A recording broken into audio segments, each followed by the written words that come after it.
રોજે સવારમાં યતરાજ નાસ્તામાં શાક અને રોટલી લઈ જાય, એટલે આજે મને થયું કે થેપલું બનાવી દઉં તો યતરાજને નાસ્તામાં કંઈક અલગ થઈ જાય. તો મેં લોટ બાંધી અને થેપલા બનાવી દીધા અને મેં યતરાજને નવડાવીને તૈયાર કર્યો. ત્યાં સુધી થેપલું ઠરી ગયું એટલે મેં ગોળ અને થેપલું યતરાજને નાસ્તાના ડબ્બામાં ભરી દીધું અને યતરાજ સ્કૂલે જતો રહ્યો. પછી મારે ગોદડું હંકેલવાનું હતું અને બેડશીટ સરખી કરવાની હતી, એટલે મેં પહેલાં તો ગોદડું હંકેલી અને મૂકી દીધું. અને પવનના લીધે મારા વાળ નાના નાના ટુકડા બહુ છે એટલે બહુ ઉડતા હતા, તો મેં રીંગ નાખી દીધી અને પછી મારે બેડશીટ સરખી કરવાની હતી.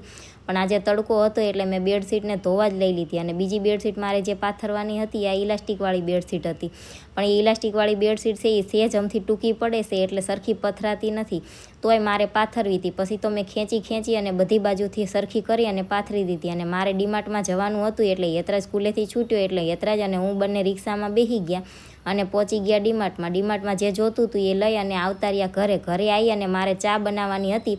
તો હું ચા બનાવતી હતી ત્યાં આ રીતના મારી ગયણી બળી ગઈ. આવી ચા કોણ બનાવે? હું જ બનાવું ને, બીજું તો કોણ બનાવે? પછી ચા પી લીધી અને મારે તો કામ કરવાનું હતું અને યતરાજ રમકડા લઈને રમતો. તો વિડીયો ગમે તો લાઈક કરજો, ચેનલને કરજો સબસ્ક્રાઈબ.